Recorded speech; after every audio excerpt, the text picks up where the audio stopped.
오늘 어린이 주일이고 내일이 어버이날입니다. 이 가정의 달, 주님의 또 날인데 2부 예배 올라오신 여러분을 주님의 이름으로 환영하고 축복합니다. 우리 서로 인사하겠습니다. 반갑습니다. 사랑합니다. 축복합니다. 네, 영상 하나 여러분들에게 보여드리고 또 메시지를 전하겠습니다.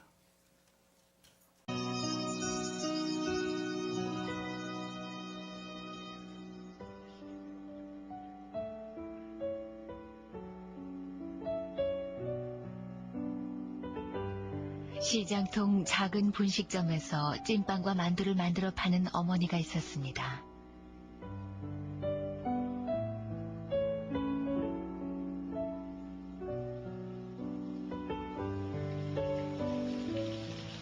어느 일요일 오후, 아침부터 꾸물꾸물하던 하늘에서 후두둑 비가 떨어지기 시작했습니다. 소나기였습니다.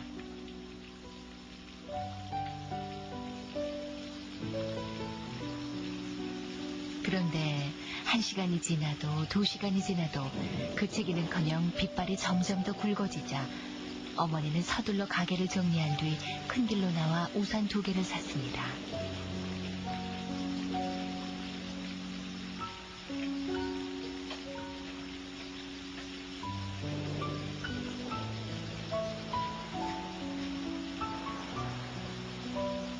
그 길로 딸이 다니는 미술학원 앞으로 달려간 어머니는 학원 문을 열려다 말고 깜짝 놀랐습니다.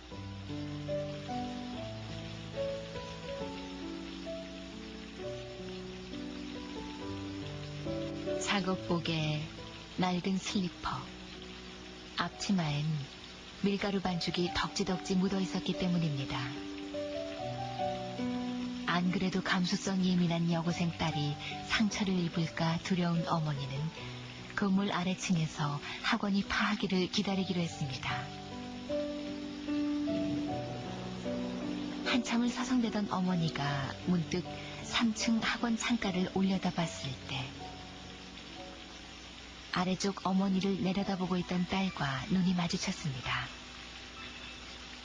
어머니는 반갑게 손짓했지만 딸은 못 본 척 얼른 몸을 숨겼다가 다시 삐죽 고개를 내밀고 숨겼다가 얼굴을 내밀곤 한 뿐 초라한 엄마가 기다리는 걸 원하지 않는 것 같았습니다. 슬픔에 잠긴 어머니는 그냥 돌아섰습니다.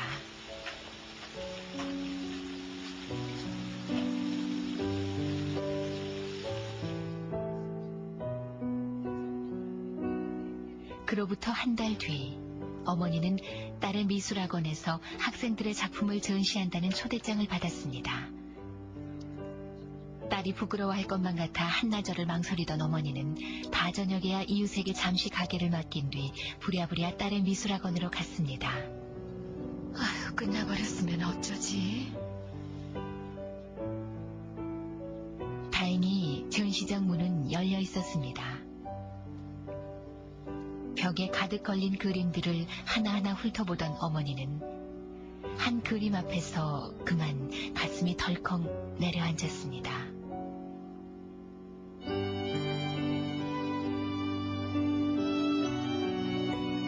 세상에서 가장 아름다운 모습.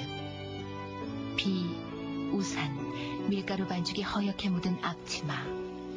그림 속엔 그녀가 학원 앞에서 딸을 기다리던 날의 초라한 몰골이 들어있었습니다. 딸이 창문 뒤에 숨어서 우산을 들고 서 있는 어머니의 모습을 화폭에 담고 가슴에 담았던 것입니다.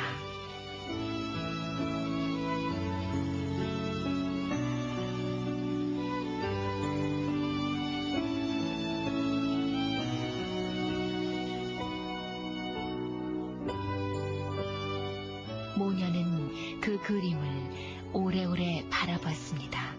세상에서 가장 행복한 모습으로.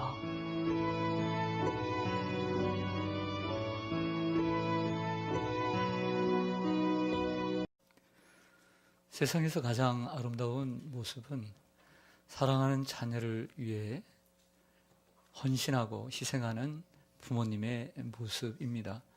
그리고 그 부모님의 사랑을 깨닫고 그 부모님께 효도하고 또 공경하는 자녀의 모습이 아니겠습니까? 여러분, 행복은 어디에 있을까요? 행복은 여기도 있고 저기도 있다 말할 수 있지만 행복은 관계에 있습니다. 하나님께서 이스라엘 백성들에게 10개의 계명, 10계명을 주셨습니다. 1계명부터 4계명까지는 하나님과 사람 사이의 관계 속에서의 대신계명, 그리고 5계명부터 10계명까지는 사람과 사람과의 관계 속에서의 대인계명을 주셨습니다. 그 관계 속에서 하나님은 인간의 행복을 찾아주고 계십니다. 만약 우리 인간이 하나님과 좋은 관계를 맺고 있으면 행복이고, 하나님과 좋은 관계를 맺고 있지 않다면 세상에 많은 것들을 소유해도 불행입니다. 신앙도 그래서 관계라고 정의할 수가 있습니다. 하나님과의 관계입니다. 그리고 사람과의 관계인 것이죠. 아담이 죄를 범한 후에 하나님과 인간 사이에는 죄가 끼어들었습니다. 그리고 죄의 담이 높이 쌓아져서 하나님과의 관계 속에 단절이 이루어졌습니다. 그래서 인간은 불행할 수밖에 없는 것이죠. 예수 그리스도께서 이 죄의 담을 허무시려고 이 땅에 오셨고 고난을 받으시고 십자가에 죽으셨습니다. 우리가 그 예수 그리스도를 믿고 구주로 영접하여 예수 그리스도의 그 피의 공로를 의지하고 하나님 앞에 나아갈 때 하나님과의 관계가 회복되어지는 것이고 그 안에 인간의 참된 행복을 누리게 되는 것입니다. 할렐루야. 부부간에도 행복이 어디에 있습니까? 좋은 아파트, 넓은 집, 좋은 가전제품 많이 쌓아놓고 산다고 해서 행복이 옵니까? 그렇지 않습니다. 부부와의 관계가 소통이 이루어지고 좋을 때 그걸 행복이라고 얘기하는 것입니다. 부모와 자녀의 관계, 부모가 아무리 수고해서 자녀를 성공의 길로 인도했어도 자녀와 부모와의 관계 가운데 좋은 관계가 이루어지지 않으면 그 가정은 불행한 것입니다. 한 부모에게서 태어난 형제 간에도 자매 간에도 좋은 관계가 이루어지지 않으면 그 가정은 불행한 것입니다. 그러므로 행복해지기를 원하신다면 관계를 회복하시기를 바랍니다. 또한 그 행복을 가리켜 성경은 하나님의 축복이다 라고 말합니다. 시편 133편 1절부터 3절에 보면 형제가 연합하여 동거하며 어찌 선하고 아름다운 곳, 머리에 있는 보배로운 기름이 수염 곧 아론의 수염에 흘러서 그의 옷깃까지 내림 같고 헐몬의 이슬이 시온의 산들에 내림 같도다. 거기서 여호와께서 복을 명령하셨나니 곧 영생이로다. 쉽게 정의하면 형제가 연합하여 서로 좋은 관계를 맺어지는 곳에 하나님이 복을 주신다는 거예요. 그게 바로 행복이라는 것이죠. 교회 생활도 그렇습니다. 요즘 여러분들의 교회 생활이 행복하십니까? 그렇다면 관계가 좋은 것이에요. 교회가 크고 작고의 문제가 아닙니다. 하나님과의 관계 그리고 사람과의 관계가 좋으면 교회 생활이 행복해요. 그런데 교회 오기가 싫고 또 교회 생활이 행복하지 못한 이유는 관계가 나쁘기 때문이에요. 관계를 회복하세요. 그래야 행복이 찾아옵니다. 여러분들이 행복하기 위해서는 관계를 회복해야 합니다. 그래서 행복은 관계입니다. 신앙도 관계입니다. 10계명 가운데 5번째 계명을 보면 출애굽기 20장 12절에 보면 내 부모를 공경하라. 그리하면 내 하나님 여호와께서 내게 준 땅에서 내 생명이 길리라고 말씀하셨습니다.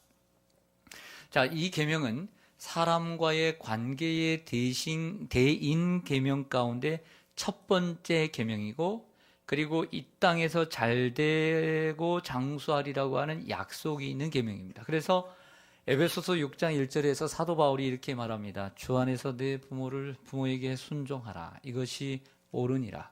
내 부모를 공경하라. 이것은 약속이 있는 첫 계명이니 내가 땅에서 잘되고 장수하리라. 즉 약속이 있다는 것은 무엇이냐면 그냥 명령만 주님이 하시지 않고 그 명령을 지키면 이런 복을 주시겠다라고 하나님이 약속을 했다는 거예요. 내 부모를 공경하라. 그리하면 내가 땅에서 잘되고 장수하리라고 하는 약속을 주셨다는 것이죠. 자, 여러분께 질문을 좀 드릴게요. 대답을 해보세요. 좋은 부모가 되는 게 쉬울까요? 좋은 자녀가 되는 게 쉬울까요? 생각을 좀 하시고 대답하세요. 자, 좋은 부모가 되는 게 쉬울까요? 좋은 자녀가 되는 게 쉬울까요? 그렇죠. 둘 다 어렵습니다. 그 중에 더 어려운 것은 제 생각이에요. 그 중에 더 어려운 것은 좋은 자녀가 되는 것이 더 어렵습니다. 물론 좋은 부모가 되는 것도 어렵습니다. 자, 좋은 부모가 되는 것이 더 어렵다라고 느껴지는 분은 좋은 부모가 되려고 많이 노력을 하지만 애들을 내 마음대로 잘 키우지 못했고, 내가 원하는 만큼 키우지 못했고, 성공시키지 못했고, 때로는 좋은 부모가 되기를 원했지만 함부로 말을 해서 아이들에게 상처를 주기도 했고, 덜 성숙한 인격으로 인해서 아이들의 마음을 상하기도 하고 노엽게도 하고 그렇게 만들었단 말이에요. 그래서 좋은 부모가 되는 게 참 쉽지가 않아요. 많은 노력을 기울였으니까 그런 대답을 하신다고 생각합니다. 그런데 오늘 에베소서의 말씀에 보면 부모님을 공경하는 것은 약속이 있는 첫 계명이다 그랬어요. 약속이 있다는 것은 부모님을 공경하면 이 땅에서 잘되고 장수하는 약속을 주셨다는 것이죠. 그런데 이상하잖아요. 뭐가 이상할까요? 나를 힘들게 뱃속에서 10달 동안 수고로이 품었다가 낳아주시고 수없는 수고를 다해서 나를 키워주시고 나를 학교 보내주시고 진자리 마른 자리 가리지 않고 나를 돌봐주신 그 부모님께 효도하고 공경하는 것은 너무나 당연하잖아요. 너무나 당연한데 이 당연한 일을 했는데 하나님이 축복의 약속을 해주신다? 이상하잖아요. 당연히 효도해야 되는 건데 거기에 약속이 있다. 왜 하나님께서 거기에 약속을 주셨을까요? 효도가 힘들기 때문입니다. 부모 공경이 힘들기 때문에 약속을 주신 거예요. 그 중에는 그런 분이 있습니다. 목사님 전 아니에요. 부모 공경이 너무너무 쉬워요. 이런 분들은 특별한 분들이에요. 제가 생각할 때 비정상적인 분들이에요. 반대로 여러분 중에 나는 부모 공경이 잘 안 되고 부모 공경을 하려고 했는데 서툴러요. 큰 맘 먹고 부모님께 효도하러 갔는데 싸우고만 왔어요. 마음만 상하고만 왔어요. 서툴러요. 부모님과의 관계가 깨어져 있다면 자, 그것 때문에 고민은 하시되 이상한 건 아니다. 그게 정상적인 거예요. 부모 공경이 힘들기 때문이에요. 상대적으로 자녀를 사랑하는 것에 하나님께서 복을 약속하셨을까요? 오늘 교동문에도 있지만 자녀를 사랑하는 일에 복은 없어요. 자녀 자체가 복이에요. 할렐루야. 태의 열매가 그의 상급이고 하나님의 복이에요. 그 자체로 복인 거예요. 자녀를 잘 기른다고 복이 있는 게 아니에요. 부모 공경에만 복이 약속되어 있는 것이죠.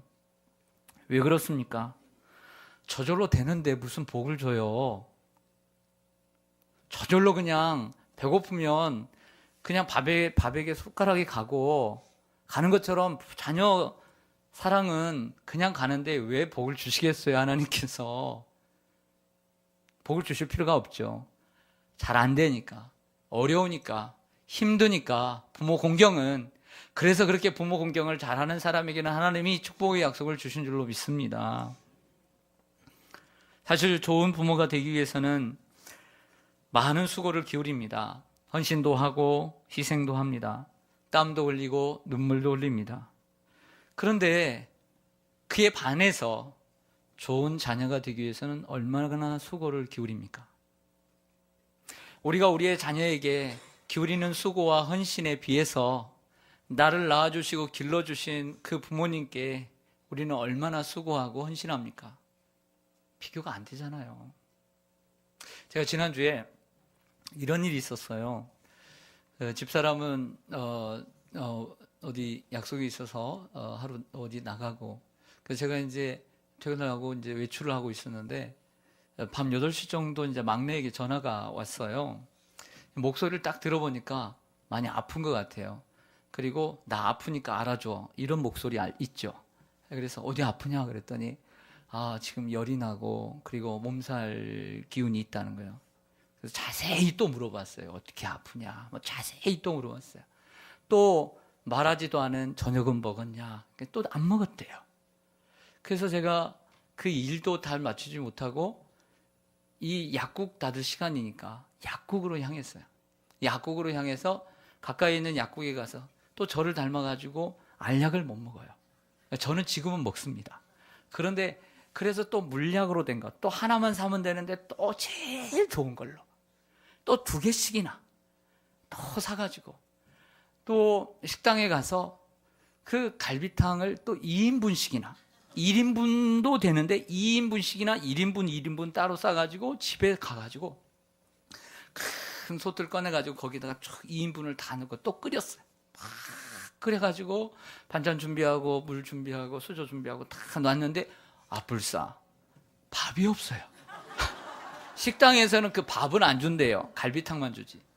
그래서 또 어떻게 하는가? 그 10층에서 내려와가지고 또 슈퍼까지 가가지고 제가 또 제 성격에 걸어갔겠어요? 뛰어갔겠어요? 뛰어가죠. 지금 기다리고 있는데 잘 먹어야 나으니까. 그래가지고 또 햇반을 또 이만큼 또 쌓아서 사가지고 또 2분, 하나는 2분을 돌려요. 2개는 3분을 돌리면 됩니다. 2분을 탁 돌리고 끝나자마자 기다리고 있다가 탁 대접을 탁 줬죠. 맛있게 먹었습니다. 식사가 끝나자 밥 먹어야 돼, 약 먹어야 된다. 약 챙겨주죠. 약 먹는다는데 쓰다 보니까 물 갖다 주죠. 막 다. 그래서 일찍 자라 재웠어요. 다음날 나왔을까요? 안 나왔을까요? 깨끗이 나왔어요. 돈이 아까웠을까요? 아깝지 않았어요. 제가 그 밥을 사가지고 제가 신경을 쓰고 몇 군데를 들려서 와서 땀이 정말 비 오듯 쏟아지고 발에 막 열이 났어요. 제가 발품이 아까웠을까요? 아깝지 않았어요. 그런데 제가 부모님은 살아계시지 않지만 이런 생각을 해봤어요. 떨어져 사시는 부모님이 아파서 전화를 하셨습니다. 아파도 아프다고 하시나요? 목소리 들어보니까 안 좋으세요. 어디 아파요? 그러니까 아니다. 그냥 좀 몸이 안 좋다. 많이 아픈 거예요, 이건. 많이 아픈데 조금 아프다고 하는 거죠. 근데 정말 조금 아픈 줄로 착각해요. 그래서 얘기합니다. 병원에 갔다 왔어. 왜 안 갔다 왔어? 약은 있어, 약 먹었어. 왜 안 먹냐고 또 다그칩니다. 약도 안 사다 주면서. 네. 말뿐이죠. 우리를 키우실 때는 제가 자녀에게 한 것처럼 돈이 아깝지 않게 키우셨을 텐데, 자녀들이 부모님을 섬길 때는 돈이 아까운 적이 없나요? 자녀를 위해서는 시간과 발품이 아깝지가 않은데, 부모님을 위해서 멀리 한번 다녀오는 것은 발품이 아깝고 시간이 아깝다고 생각지는 않으셨나요? 너무나 많죠? 이처럼 효도는 힘든 거예요. 자식 사랑은 저절로 되는 거예요. 그래서 상급이 없는 거예요. 그러나 부모 공경은 당연한 것처럼 보여지지만 힘든 것이기 때문에 그 축복이 있는 거예요. 할렐루야. 이처럼 힘든 거예요.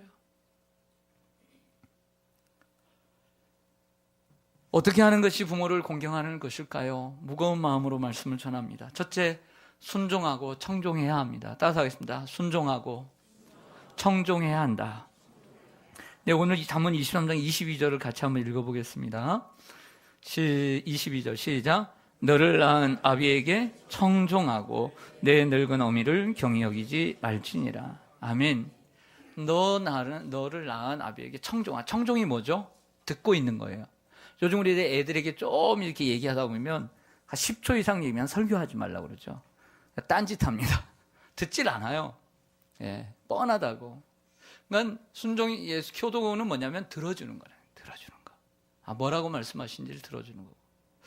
그래서 사도 바울은 에베소 6장 1절에 자녀들아 주 안에서 너희 부모에게 순종하라. 이것이 옳으니라 라고 말씀합니다.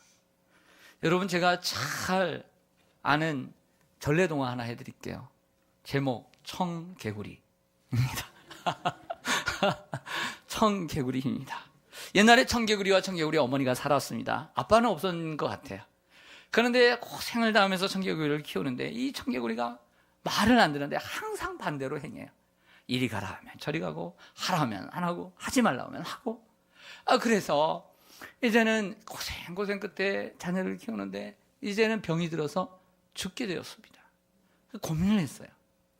이제 나를 묻어줄 자식이 얘밖에 없는데 어디다 묻어달라고 할까? 그러다가 항상 반대로 해왔던 자식이니까 이제 자녀에게 부탁합니다. 내가 이제 죽으면 개울가에다가 물가에다가 나를 묻어주렴. 그렇게 하면 반드시 저 물이 없는 곳에 묻어줄 거라고 생각을 한 거죠. 그렇게 했더니 어머님 돌아가시고 난 다음에 철이 들어서 이제서야 순종을 하면서 물가에 탁 묻어두었어요. 정성을 다했어요. 그런데 비가 오는 날이 되었습니다. 어머니의 묘가 떠내려갈 거.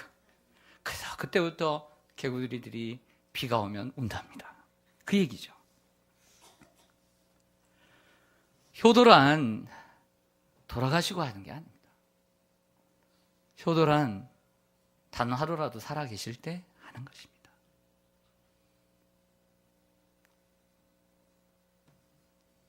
뭘 시키면 아니요, 안 돼요 하지 말고 네 이렇게 대답을 하는 게 좋습니다.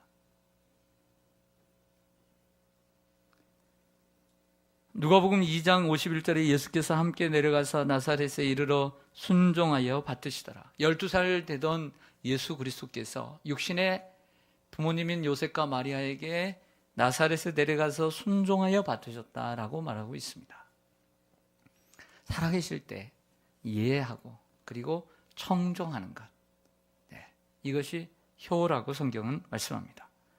고린도후서 1장 18절 이하에 하나님은 미쁘시니라 우리가 너희에게 한 말은 이해하고 아니라 함이 없노라.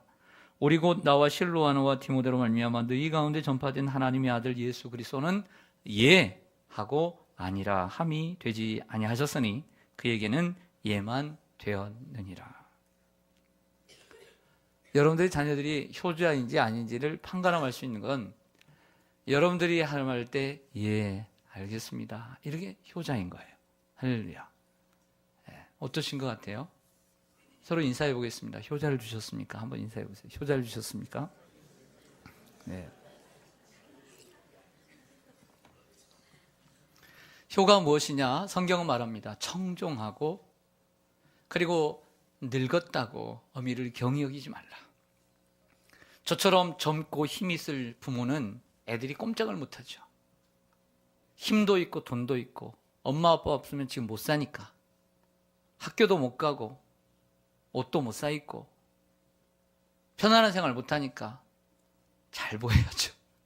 그런데 다 쏟아붓고 나이가 들어 늙어가지고 힘도 없고 돈도 없고 절도 없고 다 없는 그런 부모님 경히 여기지 말라. 그런 부모님에게도 순종하라, 청종하라 이렇게 말합니다.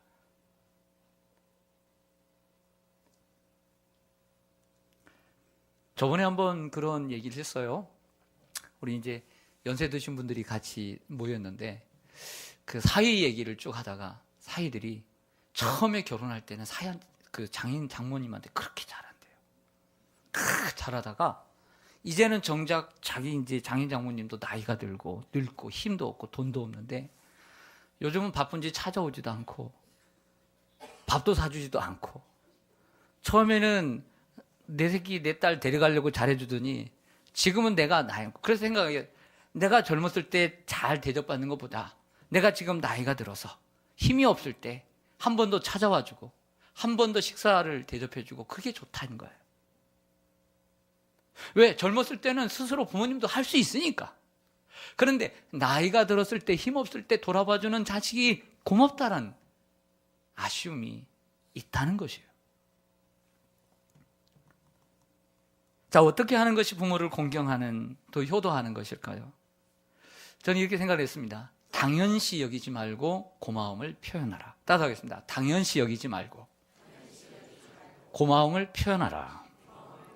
자, 자녀들은 자녀들 입장에서 부모님이 나를 낳았으니까 낳은 자식을 책임지는 것은 당연한 것이죠. 당연하죠. 당연해, 안 당연해? 당연하죠.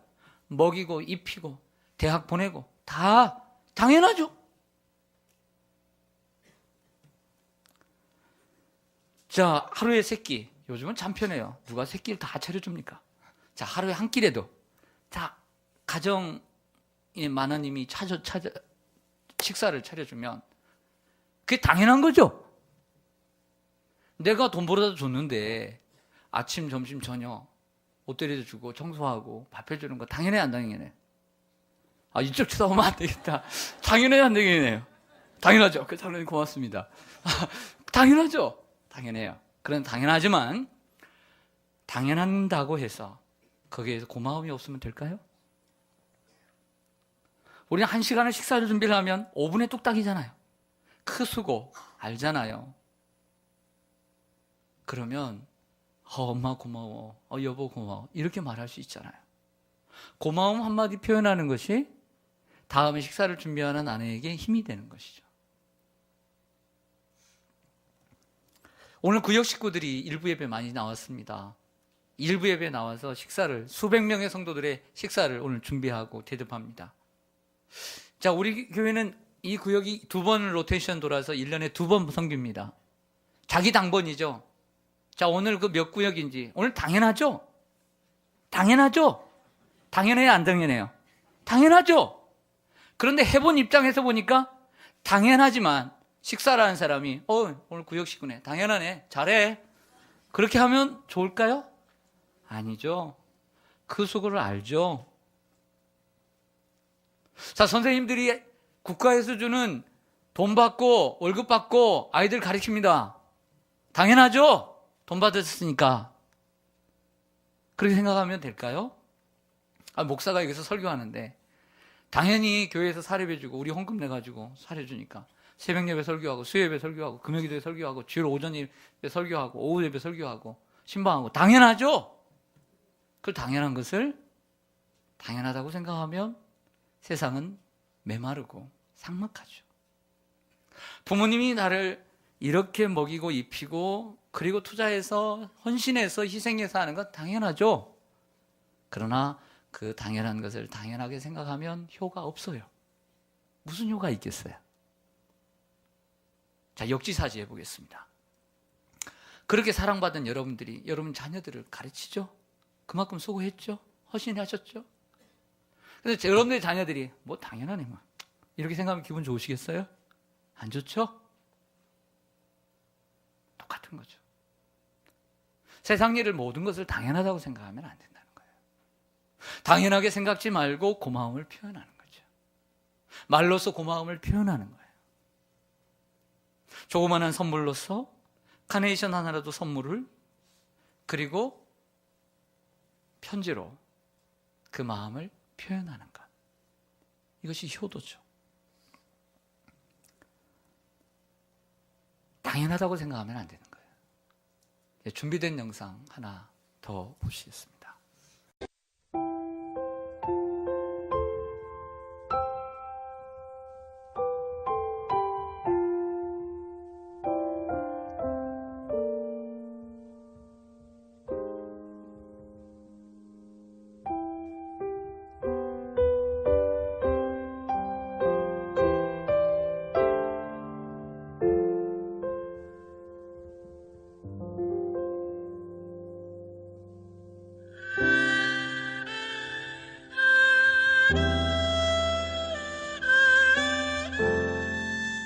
엄마는 그래도 되는 줄 알았습니다. 하루 종일 밭에서 힘들게 일해도 엄마는 그래도 되는 줄 알았습니다. 찬밥 한 덩이로 대충 부뚜막에 앉아 점심을 때워도 엄마는 그래도 되는 줄 알았습니다. 한겨울 냇물에서 맨손으로 빨래를 방망이질해도 엄마는 그래도 되는 줄 알았습니다. 배부르다 생각 없다. 식구들 다 먹이고 굶어도 엄마는 그래도 되는 줄 알았습니다. 발 뒤꿈치 다 해져 이불이 소리를 내도 그래도 되는 줄 알았습니다. 손톱이 깎을 수조차 없이 닳고 문드러져도 엄마는 그래도 되는 줄 알았습니다. 아버지가 화내고 자식들이 속썩여도 끄떡없는 엄마는 그래도 되는 줄 알았습니다. 외할머니 보고 싶다.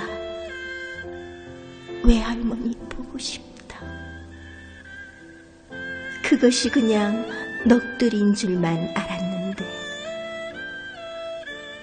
한밤중에 자다 깨어 방구석에서 한없이 소리 죽여 울던 엄마를 본 후로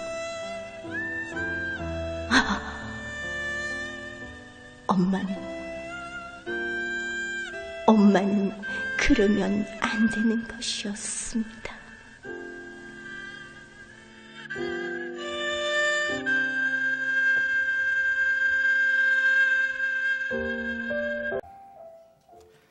어떻게 하는 것이 부모를 공경하고 효도하는 것일까요? 즐겁게 해드리고 기쁘게 해드리고 행복하게 해드리는 것입니다. 오늘 25절 말씀을 보시면 내 부모를 즐겁게 하며 너를 낳은 어미를 기쁘게 하라고 말하고 있습니다. 자, 저를 보겠습니다. 일반적으로 자녀 교육을 이야기할 때 부모가 이루지 못한 꿈을, 부모가 이루지 못한 것을 자녀에게 대리 만족을 얻기 위해서 강요하는 것은 잘못된 교육이라고 우리가 배워왔습니다만은 저는 조금 생각을 달리 합니다. 물론 자녀들이 적성에 맞지 않고 자녀들이 뭔가를 억지로 하는 것은 좋은 것은 아니지만 부모가 시키는 것이 무조건 그 자녀에게 맞지 않거나 혹은 자녀의 행복을 회방하는 것은 아니란 말입니다. 좋은 인생을 좀 더 행복한 인생을 살아가도록 얘기하는 것이 부모의 마음이 아니겠습니까? 예를 들면 그 부모가 원하는 것도 자녀들에게 행복이 되고 또 자녀의 행복이 부모님을 기쁘시게 해드리는 거라면 왜 그거 못 해드립니까? 그게 왜 잘못된 교육입니까? 예를 들어서 부모는 자기가 못 배운 한을 자녀를 통해서 만족을 누리려고 합니다. 그리고 인생을 살아보니까 안 배우는 것보다 못 배우는 것보다 배우는 것이 훨씬 낫다는 것을 경험을 하며 살았어요. 아픔을 가지고 살았어요. 또한 자기가 가지 못한 대학을 가게 하고 자기가 이루지 못한 꿈을 자녀를 통해 이루려고 하는 것이 그렇게 나쁜 일인가? 저는 그렇게 생각 안 합니다. 그리고 자녀가 그러한 부모님의 마음을 헤아리고 기쁘게 해드리기 위해 노력하는 것은 또한 나쁘지 않다고 생각합니다. 왜? 자기에게도 행복이 되니까. 충분히 자녀에게, 그리고 어떤 부모가 그 자녀에게 적성에 맞지 않는, 그리고 행복하지 않는 길을 가르쳐 주겠어요? 강요하겠어요? 그렇지 않아요. 부모님이 그렇게 원하시는 것이라면, 그리고 나에게도 행복에 반하는 일이 아니라고 한다면 얼마든지 그 기쁘게 해드리고 할 수 있다는 것이죠. 한 번은 제가 그 프로야구, 우리 한국 프로야구 역사 가운데 이 투수 가운데 최동원 투수라고 하는, 지금은 이제 세상을 떠났지만 그 영상을 제가 한번 우연히 보게 되었습니다. 이 최동원 투수가 얼마나 그 시대에 얼마나 뛰어난 선수였는지 미국에서, 일본에서 스카우트들이 와서 데리고 가려고 할 정도로, 내가 양자 삼아서 데리고 가려고 할 정도로 그렇게 뛰어난 선수였어요. 그러나 연세대를 가게 됐는데 프로야구와 선수가 되고 유명한 선수가 되면도 그의 경기에는 늘 아버지가 따라다녔어요. 그림자처럼. 그리고 기자들이 물어요. 이렇게 아버지만 졸졸 따라다니냐고. 전혀 그 아버지를 부끄러워하지 않아요. 그래서 알만한 사람들은 다 아는 것이 무엇이냐면 최동원 선수는 효자다. 자기가 좋아하는 야구이지만 내가 좋아하는 야구를 통해 아버지 또한 운동을 했는데 아버지가 못다 이룬 꿈도 같이 이루어 드리는 것을 행복으로 알아요. 왜 그게 잘못된 교육일까요? 저는 그렇게 생각지 않습니다. 부모님을 기쁘시게 해드리고 부모님을 행복하게 해드리고 부모님이 즐겁게 해드리는 것, 그렇게 할 수 있다면 그렇게 해드리는 것이 효도입니다. 오늘 말씀에 그렇게 얘기합니다. 내 부모를 즐겁게 하고 기쁘게 해드리라. 부모님이 좋아하시는 것이면 그것을 해드리는 것이죠. 여러분들의 부모님이 뭘 좋아하십니까? 그것을 해드리시기를 바랍니다. 그게 효도입니다. 제가 우리 권사님들, 집사님들 잘 알잖아요. 소원이 뭔가를 잘 알죠. 그 뭐냐면 사랑하는 자녀들이 주의를 잘 지키고 믿음 생활 잘하는 거, 이게 최고예요. 할렐루야. 이거 최고예요. 이거 최고. 제가 그 소원 제가 너무나 잘 알죠. 그 소원 가지고 있는 건 제가 너무나 잘 알아요. 그 소원 이루어드리는 게 효도입니다. 제가 살아오면서 공부만큼 쉬웠다라고 말하고 싶지만 그렇진 않았어요. 네, 그렇지만 저는 생각하기를 신앙생활하는 만큼 쉬운 게 없더라고요. 근데 왜 못 해줘요? 왜 신앙생활 자녀들 못 해줍니까? 부모님이 원하는 게 신앙생활 잘하는 거라면 왜 그게 못 해줍니까? 잘하면 되죠. 그것이 어찌 부모님만 위한 일입니까? 부모님은 왜 그토록 자녀에게 신앙생활 잘하도록 할까요? 젊은 날에도 하나님 잘 믿도록 왜 그렇게 원할까요? 좋은 일이니까. 그 자녀에게 좋은 일이니까. 부모님이 원하면 해드리면 되죠.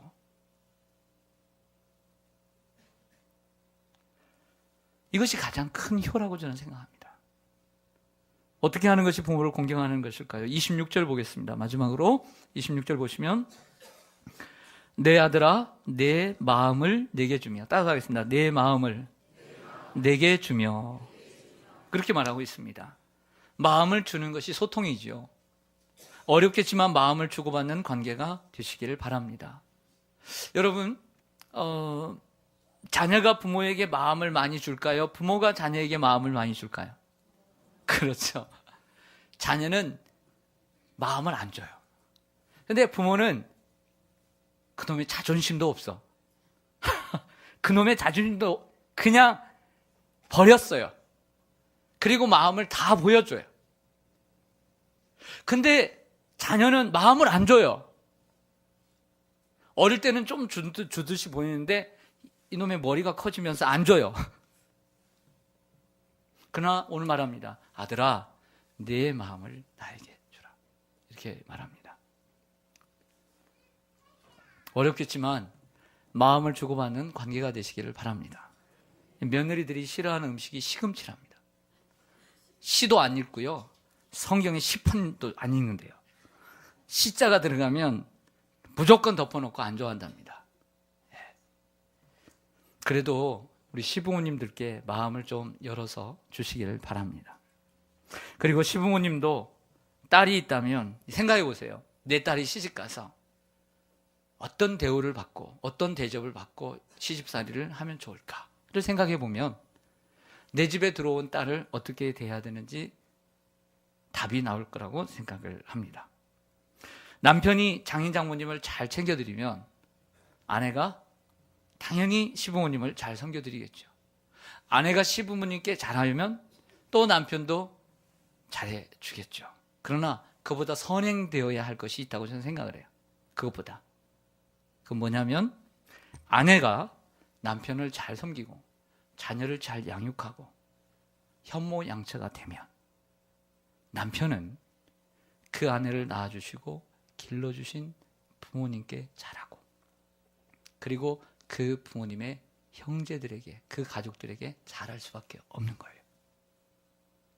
반대로 남편이 가장의 역할을 잘하고 아내를 사랑하고 아내를 아끼고 행복하게 만들어주면 아내는 말하지 않아도 이런 남편을 낳아주시고 길러주신 부모님께 잘하고 그 가족들에게 잘하는 거예요. 이것이 바로 효도의 지름길인 거예요. 이게 효도의 지름길이에요. 시키지 않아도 이런 아내를 낳아주고 길러준다. 나에게 참 잘하고 자식들에게 잘하고 정말 이렇게 잘하는. 반대로 이 남편, 이런 남편을 나에게 주신 그 부모님께 잘할 수밖에 없는 거죠.